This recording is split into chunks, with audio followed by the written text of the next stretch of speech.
Hello all, welcome back to my channel. எல்லோரும் எப்படி இருக்கீங்க ஃப்ரெண்ட்ஸ்? எல்லோரும் நல்லா சேஃபாகவும் ஹாப்பியாகவும் இருப்பீங்க நம்புகிறேன். எப்பவும் போலவே இன்றைக்கும் நம்ம டெய்லி லைஃப்பில் தேவைப்படக்கூடிய கிச்சன் டிப்ஸ், கிளீனிங் டிப்ஸ் கூடவே ஒரு சூப்பரான ரெசிபியோட வந்திருக்கேன் ஃப்ரெண்ட்ஸ்.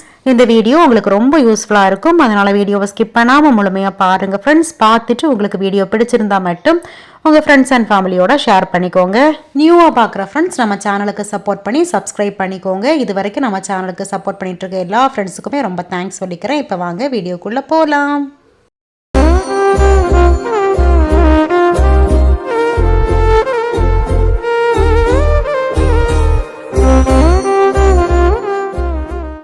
ஃபர்ஸ்ட் டிப் பார்க்கலாம் ஃப்ரெண்ட்ஸ். நம்மள பல பேர் இப்போ பார்த்தீங்கன்னா ஆயில் டிஸ்பென்சர் யூஸ் பண்ணுறது நம்ம பிளாஸ்டிக் அவாய்ட் பண்ணிவிட்டு கிளாஸ் ஸ்டீல் யூஸ் பண்ண ஆரம்பிச்சிட்டோம்.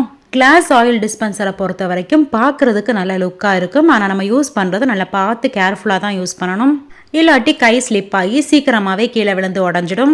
இந்த ஆயில் டிஸ்பென்சருக்கு நல்ல ஒரு கிரிப் கிடைக்கிறதுக்கு இந்த ஒரு டிப்ஸை ட்ரை பண்ணி பாருங்கள்.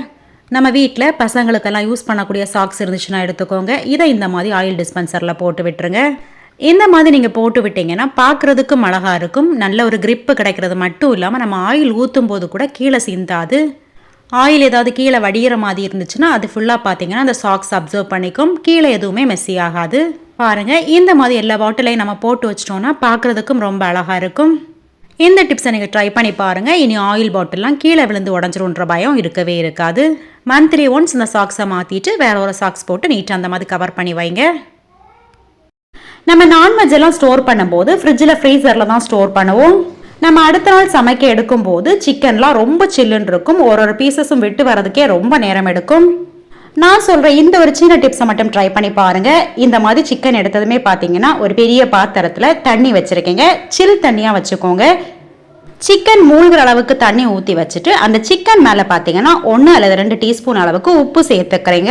சிக்கன் பார்த்தீங்கன்னா மூழ்கிற அளவுக்கு நீங்கள் தண்ணி ஊற்றி வச்சுருங்க. அப்போ தான் ஈஸியாக சிக்கன் விட்டு வரும். அதோட சில்னஸும் போய் கிடைக்கும். இந்த மாதிரி தண்ணியோடவே கொஞ்சமாக உப்பு சேர்த்து நீங்கள் வச்சு பாருங்க. 10 நிமிஷத்துக்குள்ளாலே பார்த்தீங்கன்னா அந்த சிக்கன் பீசஸ் எல்லாம் தனியாக விட்டு வந்துடும். 10 நிமிஷத்துக்கு அப்புறமா பாருங்க சிக்கன் பீசஸ் எல்லாம் தனியாக விட்டு வந்துச்சு. பார்த்தீங்களா? இந்த டிப்ஸ் கண்டிப்பாக உங்களுக்கு யூஸ்ஃபுல்லாக இருக்கும்னு நினைக்கிறேன். இந்த டிப்ஸ் பிடிச்சிருந்தா வீடியோக்குமே ஒரு லைக் கொடுத்துருங்க ஃப்ரெண்ட்ஸ். நம்ம இட்லி தோசைக்கெல்லாம் மாவு அரைச்சி வைக்கும்போது இந்த வெயில் காலங்களில் ஒரு 3-4 நாள் ஆனதுமே நல்லா புளிச்சு போயிடும். மாவு ரொம்ப புளிச்சு போயிடுச்சுன்னா நம்ம அதை கீழே தான் ஊற்றுவோம். இந்த புளிச்ச மாவு பார்த்தீங்கன்னா கிளீனிங் பர்பஸுக்கு ரொம்பவே யூஸ்ஃபுல்லாக இருக்கும். ரொம்ப புளிச்சு போய் இந்த நுர கட்டின மாதிரி இருக்கும் பார்த்தீங்களா, அந்த மாதிரி மாவு எடுத்துக்கோங்க. புளிச்ச மாவு ஒரு 2 டேபிள் ஸ்பூன் போல எடுத்துக்கிறேன். இது கூட பார்த்தீங்கன்னா 1 டீஸ்பூன் அளவுக்கு பேக்கிங் சோடா சேர்த்துக்கிறேன். இதில் நம்ம சேர்க்க போகிற இன்னொரு பொருள் பார்த்தீங்கன்னா ஷாம்பு தாங்க. 2 ரூபாய் பேக்கெட் ஷாம்புல ஒரு பேக்கெட் நான் சேர்த்துக்கிறேன். இது 3ம் சேர்த்து கையாலேயே நல்லா ஒன்று மிக்ஸ் பண்ணி விட்டுறலாம். இதில் கெமிக்கல்ஸ் எதுவுமே இல்லைங்க. அதனால கையாலேயே மிக்ஸ் பண்ணி விட்டுக்கோங்க. கையால் மிக்ஸ் பண்ணும்போது பார்த்தீங்கன்னா ஈஸியாக ஒன்றா மிக்ஸ் ஆகி வந்துடும். இப்போ இதை எதுக்காக நம்ம யூஸ் பண்ண போறோம்னா, நம்ம வீட்டு பாத்ரூமில் உப்புக்கரை பிடிச்சிருக்க டேப் எல்லாம் கிளீன் பண்ணுறதுக்காக தான் நம்ம யூஸ் பண்ண போகிறோம். பாருங்க, இந்த டேப்ல எல்லாம் உப்புக்கரை நல்லா படிஞ்சிருக்கு பாருங்க. இந்த வீடியோவில் பார்க்கும் போதே உங்களுக்கு தெரியும். நம்ம வீட்டில் நம்ம யூஸ் பண்ணக்கூடிய தண்ணி உப்பு தண்ணியாக இருந்துச்சுன்னா அந்த டேப் எல்லாம் சீக்கிரமாவே துருப்பிடிக்க ஆரம்பிச்சிடும். நம்ம மந்த்லி ஒன்ஸ் ஆகுது கண்டிப்பா இந்த மாதிரி நம்ம கிளீன் பண்ணணுங்க. இல்லாட்டி டேப் சீக்கிரமா வீணா போயிடும்.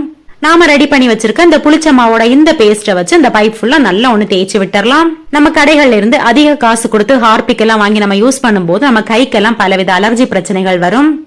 நாம ரெடி பண்ணி வச்சிருக்க இந்த பேஸ்ட் பாத்தீங்கன்னா எக்ஸ்ட்ராவா நம்ம கடையில இருந்து 2 ரூபாய்க்கு ஒரு பேக்கெட் ஷாம்பு தான் வாங்க வேண்டி இருக்கும். சூப்பரான ஒரு ரிசல்ட் கொடுக்குங்க. இதை வச்சு நல்லா ஒண்ணு தேய்ச்சி விட்டுறலாங்க. எல்லா இடங்களையும் இதை வச்சு கையாலே தேய்ச்சி விடுங்க. மாவு தாங்க, தோசை மாவுனால எந்த பிரச்சனையுமே இல்லை.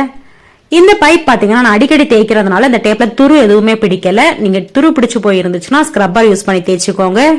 இது ஃபுல்லா நான் கம்ப்ளீட்டா தேய்ச்சி முடிச்சதுக்கு அப்புறமா உங்களுக்கு காமிக்கிறேன்.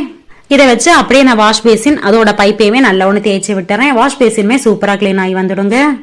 மாவு வச்சு நல்ல எல்லா இடம் தேய்ச்சி விட்டதுக்கு அப்புறமா ஒரு 10லேருந்து ஒரு 15 நிமிஷம் அப்படியே ஊற விட்டுறலாங்க. அப்பதான் நமக்கு நல்ல ஒரு ரிசல்ட் கிடைக்கும். ஒரு 10 நிமிஷத்துக்கு அப்புறமா தண்ணி விட்டு நல்லா ஒன்று வாஷ் பண்ணி எடுத்துடலாம். பாருங்க, வீடியோல பார்க்கும் போதே உங்களுக்கு தெரியும். இந்த ஸ்டீல் பைப் எல்லாம் பாத்தீங்களா நல்ல ஒரு ஷைனிங்கா இருக்கு. வேண்டான்னு தூக்கி போட வச்சிருந்த அந்த புளிச்ச மாவு வச்சு சூப்பரான ஒரு கிளீனிங் சொல்யூஷன் நம்ம ரெடி பண்ணி பைப் எல்லாம் சூப்பரா கிளீன் பண்ணி எடுத்துட்டோம். பாருங்க, பாக்குறதுக்கு நல்ல பளபளன்னு புதுசு போலே ஆயிடுச்சு பாத்தீங்களா. இந்த டிப்ஸை நீங்களும் கண்டிப்பா ட்ரை பண்ணி பாருங்க. இனி மாவு புளிச்சு போச்சுன்னா நீங்க டக்குன்னு கீழே தூக்கி ஊத்திடாதீங்க. இந்த புளிச்ச மாவுல இந்த ஷாம்பு சேர்த்து நீங்க கிச்சன் சிங்கும் கிளீன் பண்ணி பாருங்க. நல்ல சூப்பரா பளபளன்னு கிளீன் ஆகுங்க. இந்த டிப்ஸ் உங்க எல்லாருக்குமே ரொம்ப யூஸ்ஃபுல்லா இருக்கும் நினைக்கிறேன். டிப்ஸ் பிடிச்சிருந்தா வீடியோக்குமே ஒரு பெரிய லைக் கொடுத்துருங்க. நம்ம எல்லார் வீட்லயுமே டம்ளர்னு பார்த்தா குறைஞ்சது ஒரு 10ல இருந்து 12 கண்டிப்பா வாங்கி வச்சிருப்போம். நம்ம டெய்லி யூஸுக்கு இல்லாட்டியும் கெஸ்ட் எல்லாம் வந்தா கண்டிப்பா தேவைப்படும் வாங்கி வச்சிருப்போம். நம்ம டெய்லி யூஸ் பண்ணாத கப் எல்லாம் கிச்சன்ல இடம் அடைக்கும் சொல்லிட்டு இந்த மாதிரி ஸ்டாக் பண்ணி தான் மோஸ்ட்லி ஸ்டோர் பண்ணுவோம். ஆனா அவசர டைம்ல அந்த டம்ளரை தனியா எடுக்க வராது, நல்ல ஜாம் ஆயிக்கும். இதுல பாருங்க எல்லா கப்புமே ஈஸியா எடுக்க வந்துடுச்சு. ஆனா லாஸ்டா இருக்கக்கூடிய இந்த 2 கப்பும் எடுக்க வரல, ரொம்ப டைட்டா இருக்கு. இந்த 2 கப்பையும் ஈஸியா எப்படி எடுக்கிறது பார்க்கலாம். ஒரு சிலர் தேங்காய் எண்ணெய் அப்ளை பண்ணிட்டு அதுக்கப்புறமா எடுப்பாங்க. தேங்காய் எண்ணெய் அப்ளை பண்ணும்போது லைட்டா வழுக்கிற மாதிரி இருக்கும். அதுக்கடுத்து பாத்தீங்கன்னா அந்த கப்ல ஃபுல்லாவே எண்ணெய் பிசுக்காவே இருக்கும். சோப்பு போட்டு நல்லா கழுவுனதுக்கு அப்புறமா தான் நம்ம யூஸ் பண்ற மாதிரி இருக்கும். ஆனா அதுக்கு பதில் நம்ம என்ன பண்ணலாம்னா ரன்னிங் வாட்டர்ல இந்த கப்பை காமிச்சிருங்க. இந்த 2 கப்புக்கும் இடையில இருக்கக்கூடிய கேப்ல தண்ணி நல்லா படுற மாதிரி காமிச்சுக்கோங்க. அதுக்கப்புறம் இந்த கப்பை ரிமூவ் பண்ணி பாருங்க, ஈஸியா ரிமூவ் ஆகி வந்துடும். சிம்பிளான ஒரு டிப் தான், ஆனா அவசர நேரங்கள்ல அந்த டிப் ரொம்ப யூஸ்ஃபுல்லா இருக்கும். ட்ரை பண்ணி பாருங்க. நாம செல்லோ டேப் எல்லாம் வாங்கி யூஸ் பண்ணும்போது தேவைக்கு ஏதாவது ஒட்டிட்டு அதுக்கப்புறமா அப்படியே வச்சிருவோம். அடுத்து ஏதாவது ஒட்டுறதுக்காக இந்த செல்லோ டேப்போட ஸ்டார்டிங் பாயிண்ட கண்டுபிடிக்கிறதுக்கு ரொம்ப கஷ்டப்பட்டு தேடிட்டு இருப்போம். பாருங்க, இதோட ஸ்டார்டிங் பாயிண்ட கண்டுபிடிக்கவே முடியல, எங்க இருக்குன்னே தெரியல. இதை அவாய்ட் பண்றதுக்கு நம்ம என்ன பண்ணலாம்னா நம்ம வீட்டுல இருக்கக்கூடிய காட்டன் பட்ஸோ இல்லாட்டி இந்த மாதிரி டூத் பிக்கோ இருந்தா எடுத்துக்கோங்க. நம்ம கையில இருக்கக்கூடிய செல்லோ டேப்போட சைஸை பொறுத்து நீங்க இதை கட் பண்ணிக்கோங்க. நான் இங்க சின்ன சைஸ் செல்லோ டேப்னால இதை 2 கட் பண்ணிக்கிட்டேன். இந்த டூத் பிக்கை பாருங்க, பாதியா கட் பண்ணி எடுத்து வச்சிருக்கேன். இப்போ இந்த செல்லோ டேப்போட ஸ்டார்டிங் பாயிண்ட லைட்டா எடுத்துட்டு இந்த டூத் பிக்கை வச்சு விட்டுருங்க. அதுக்கப்புறமா இதை நீங்க டைட்டா ஒட்டிருங்க. டூத் பிக்கோ காட்டன் பட்ஸோ இந்த மாதிரி வைக்கிறதுனால அடுத்த முறை நம்ம எடுக்கும் போது ஸ்டார்டிங் பாயிண்ட் எங்க இருக்கு நம்ம தேடிட்டு இருக்கணும்னு அவசியம் இல்ல. நான் வீடியோல காமிக்கிற மாதிரி இந்த டூத் பிக்கை லைட்டா மூவ் பண்ணீங்கன்னா நீங்க இந்த ஸ்டார்டிங் பாயிண்ட ஈஸியா எடுத்துடலாம். கண்டிப்பா ட்ரை பண்ணி பாருங்க. டிப்ஸ் பிடிச்சிருந்தா வீடியோக்குமே லைக் கொடுத்து அப்படியே சப்ஸ்கிரைப் பண்ணிக்கோங்க. பொதுவா குழந்தைங்க இருக்க வீட்டுல மருந்து பாட்டில் பாத்தீங்கன்னா அதிகமா வாங்கி வச்சிருப்போம். ஒரு சில நேரங்கள்ல அந்த மருந்து பாட்டில்ல பாத்தீங்கன்னா தண்ணி படும், அதுக்கப்புறமா மருந்தே லீக் ஆகும். இதனால என்ன ஆகும்னா அந்த எக்ஸ்பைரி டேட் எல்லாம் அழிஞ்சு போயிடும். ஒரு சில நேரங்கள்ல அந்த மருந்தோட பேரு கூட அழிஞ்சு போயிடும். இந்த பாட்டில் இருக்கக்கூடிய எக்ஸ்பைரி டேட் அதுக்கப்புறமா அந்த மருந்தோட பேர்லாம் அழியாம இருக்கிறதுக்கு என்ன பண்ணலாம்னா நம்ம வாங்கிட்டு வந்த உடனே இந்த பாட்டில் இந்த மாதிரி செல்லோ டேப் வச்சு ஒட்டி வச்சிருங்க. நமக்கு தேவைப்படுற அந்த மருந்தோட பேரு அதுக்கப்புறமா எக்ஸ்பைரி டேட் இந்த 2லயுமே பாத்தீங்கன்னா நீங்க செல்லோ டேப் வச்சு ஒட்டி விட்டுருங்க. இந்த மாதிரி செல்லோ டேப் ஒட்டி விட்டுறதுனால அதுக்கப்புறமா அந்த இடத்துல தண்ணி பட்டா கூட அழியவே அழியாது. ஒரு சில மருந்தெல்லாம் நம்ம ஃப்ரிட்ஜ்ல வச்சு யூஸ் பண்ற மாதிரி இருக்கும். அந்த மருந்துக்கெல்லாம் இந்த மாதிரி எக்ஸ்பைரி டேட் பக்கத்துல நீங்க இந்த மாதிரி செல்லோ டேப் போட்டீங்கன்னா எத்தனை நாள் ஆனாலுமே அழியவே அழியாது. ட்ரை பண்ணி பாருங்க, ரொம்ப ரொம்ப யூஸ்ஃபுல்லான ஒரு டிப் தான். எக்ஸ்பைரி டேட் தெரியும் போது நம்ம காலியாகிறது வரைக்குமே தைரியமா குழந்தைங்களுக்கு இந்த மருந்தை கொடுக்கலாம். குழந்தைங்க இருக்க வீட்டுல தேவைப்படக்கூடிய ஒரு முக்கியமான டிப் தான் இது. ட்ரை பண்ணி பாருங்க. எப்பவுமே நம்ம யூஸ் பண்ணக்கூடிய கேஸ் ஸ்டவோட ஒவ்வொரு பர்னருக்கு அடியில இந்த மாதிரி பிளேட் வச்சு யூஸ் பண்ணிக்கோங்க. நாம சமைக்கும் போது பால் கீழே கொட்டுறது, அதுக்கப்புறமா பருப்பு வேக வைக்கும் போது கூட கீழே சிந்தும். இந்த மாதிரி டைம்ல பாத்தீங்கன்னா நம்ம கவுண்டர் டாப்ல எதுவுமே சிந்தாது, இந்த பிளேட்ல எல்லாமே கலெக்ட் ஆயிடும். அதனால நம்ம கவுண்டர் டாப்ல எந்தவித அழுக்குமே ஆகாது. இந்த பிளேட்டை மட்டும் நம்ம 2 நாளுக்கு ஒருக்க நம்ம கிளீன் பண்ணி எடுத்தாலே போதும். பிளேட் அந்த மாதிரி வச்சு யூஸ் பண்ணி பாருங்க, உங்களோட கிளீனிங் வேலை ரொம்ப கம்மியாகும். நெக்ஸ்ட் டிப் பாத்தீங்கன்னா ரொம்ப சிம்பிளான ஒரு டிப் தான், ஆனா கண்டிப்பா யூஸ்ஃபுல்லா இருக்கும். நம்ம வீட்டில் நம்ம யூஸ் பண்ணக்கூடிய கல் உப்பாக இருந்தாலும் சரி, பொடி உப்பாக இருந்தாலும் சரி, இந்த மாதிரி உடன் ஸ்பூன் போட்டு நீங்கள் யூஸ் பண்ணுங்கள். கல் உப்பை பொறுத்த வரைக்கும் நம்ம கொஞ்ச நாள் யூஸ் பண்ணோன்னே பார்த்தீங்கன்னா அது ரொம்ப தண்ணி விட்ட மாதிரி ஆகிடும். ஸ்டீல் ஸ்பூன் போட்டு வைக்காதீங்க. ஸ்டீல் ஸ்பூன் போட்டு வச்சிங்கன்னா சீக்கிரமாகவே அந்த ஸ்பூன் வீணாக போயிடும். பிளாஸ்டிக்கையுமே அவாய்ட் பண்ணிவிட்டு இந்த மாதிரி உடன் ஸ்பூன் போட்டு நீங்கள் யூஸ் பண்ணிங்கன்னா ரொம்ப நாளுக்கு உங்கள் உப்பு பார்த்தீங்கன்னா ஃப்ரெஷ்ஷாகவே இருக்கும். ட்ரை பண்ணி பாருங்கள். ஜவ்வரிசி வடை எப்படி பண்ணுறதுன்னு நம்ம பார்த்துடலாம். ஜவ்வரிசி வடை பண்றதுக்காக 200 ml அளவுள்ள மெஷரிங் கப்ல 1 கப் அளவுக்கு ஜவ்வரிசி எடுத்திருக்கேன். இதை இப்போ தண்ணி சேர்த்து நல்லா கழுவி எடுத்துட்டு அதுக்கப்புறமா நல்லா தண்ணி சேர்த்து ஊற வச்சிடலாம். குறைஞ்சது 6ல இருந்து 7 மணி நேரம் ஊற வச்சுக்கோங்க. ஒரு 7 மணி நேரத்துக்கு அப்புறமா பாருங்க ஜவ்வரிசி நல்லா ஊறி போய் நல்லா உப்பி நல்லா சாஃப்ட் ஆயிடுச்சு. கையால் எடுத்து நசுக்கி பாருங்க, இந்த அளவுக்கு நல்லா சாஃப்டா இருக்கணும். ஜவ்வரிசி ஊற வச்ச தண்ணியெல்லாம் இப்போ தனியாக ஃபில்டர் பண்ணி எடுத்துருவோம். வடிகட்டி வச்சு நல்லா ஃபில்டர் பண்ணிக்கோங்க. தண்ணி எதுவுமே இருக்கக்கூடாது. தண்ணி இருந்துச்சுன்னா அந்த வடை ரொம்ப முறுமுறுன்னு வராது. ஜவ்வரிசியில் இருக்கக்கூடிய தண்ணி எல்லாம் வடிகிற டைமில் வடைக்கு தேவையான மற்ற பொருட்களை எல்லாம் ரெடி பண்ணிடலாம். காரத்துக்காக 3 பச்சை மிளகாவோட கொஞ்சமாக உப்பு சேர்த்து நல்ல பேஸ்ட் அரைச்சி எடுத்துடலாம்.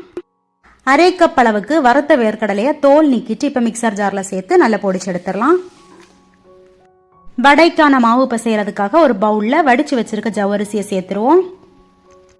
இந்த மாதிரி கொஞ்சம் தண்ணி இல்லாம நல்லா வடிச்சிட்டு ஜவ்வரிசியை சேர்த்துக்கோங்க. 1 டீஸ்பூன் அளவுக்கு நறுக்கின இஞ்சி சேர்த்துப்போம். ஒரு பெரிய வெங்காயத்தை சின்ன சின்னதா நறுக்கி இதோட சேர்த்துடலாம். ஒரு கைப்பிடி அளவுக்கு மல்லி இலையை சின்ன சின்னதாக நறுக்கி இதோட சேர்த்துடலாம். காரத்துக்காக பச்சை மிளகாய், உப்பு ரெண்டும் சேர்த்து அரைச்சி வச்சிருக்க பேஸ்ட் இப்போ இதில் சேர்த்துடலாம். 3 உருளைக்கிழங்க வேக வச்சு மசிச்சு எடுத்து வச்சிருக்கேன், அதையும் இப்போ இதோட சேர்த்துடலாம். லாஸ்டா இதோட பொடிச்சு வச்சிருக்க வேர்க்கடலையை சேர்த்துப்போம். இதெல்லாம் சேர்த்து நல்லா பிசைஞ்சுக்கோங்க. தண்ணி எதுவுமே சேர்க்க தேவையில்லை.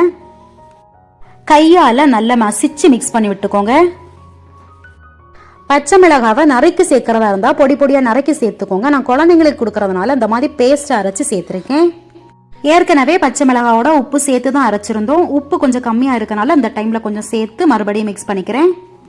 வடை மாவு இப்போ ரெடி ஆயிடுச்சு. இதை இப்போ ஒன்றொன்னா நம்ம தட்டி வச்சிடலாம். இந்த வடை மாவு கையில் நல்லா ஒட்டும், அதனால கையில் கொஞ்சமாக எண்ணெய் தடவிக்கோங்க. கொஞ்சமாக மாவு எடுத்து நல்லா உருட்டிட்டு அதுக்கப்புறமா உள்ளங்கையில் வச்சு தட்டி எடுத்துக்கோங்க. சுற்றி இருக்க எல்லா பக்கம் விரலால் நல்லா ஷேப் பண்ணிக்கோங்க. பாருங்க, இந்த மாதிரி வடையெல்லாம் ஃபர்ஸ்ட் தட்டி எடுத்து வச்சுக்கோங்க. அப்போ பொரிக்கிற டைம் ஈஸியாக இருக்கும். இப்போ வடை சுட்டெடுக்கிறதுக்கு எண்ணெயை சூடாக்கிப்போம். ஒரு அயன் கடாயில் தேவையான அளவுக்கு எண்ணெய் சேர்த்து சூடாக்கிடலாம். எண்ணெய் நல்லா சூடானதுக்கு அப்புறமா தட்டி வச்சிருக்க வடை மாவை ஒன்னொன்னா இதில் சேர்த்துடலாம். மீடியம் ஃப்ளேமில் வச்சு வேக வச்சுக்கோங்க. ஹை ஃப்ளேமில் வச்சிங்கன்னா சீக்கிரமாக வெளியில் கறியிடும், உள்ளே வேகாது. 2 பக்கமும் நல்லா திருப்பி போட்டு வேக வச்சுக்கோங்க. உருளைக்கிழங்கெல்லாம் சேர்த்து செஞ்சுருக்கிறதுனால இந்த ஜவ்வரிசி வடை சாப்பிட்றதுக்கு வெளியே நல்லா கிறிஸ்பியாகவும் உள்ள நல்லா சாஃப்டாகவும் இருக்கும். பாருங்க, 2 பக்கமும் நல்லா வெந்து செவந்துடுச்சு. இப்போ இதை எண்ணெயிலிருந்து கோரி மாற்றிடலாம். எண்ணெயெல்லாம் நல்லா வடிச்சதுக்கு அப்புறமா இது ஒரு டிஷ்யூ பேப்பரில் மாற்றிக்கோங்க. இதே மாதிரி தட்டி வச்சிருக்க எல்லா வடை மாவையும் எண்ணெயில் போட்டு பொரிச்சு எடுத்துருவோம். அவ்வளோதாங்க, ஜவ்வரிசி வடை ரெடி ஆயிடுச்சு.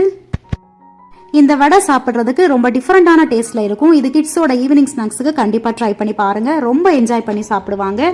இந்த வீடியோவில் நான் சொல்லியிருக்க டிப்ஸ் ரெசிபி எல்லாமே உங்களுக்கு கண்டிப்பாக யூஸ்ஃபுல்லாக இருக்கும்னு நினைக்கிறேன். தேங்க்ஸ் ஃபார் வாட்சிங்.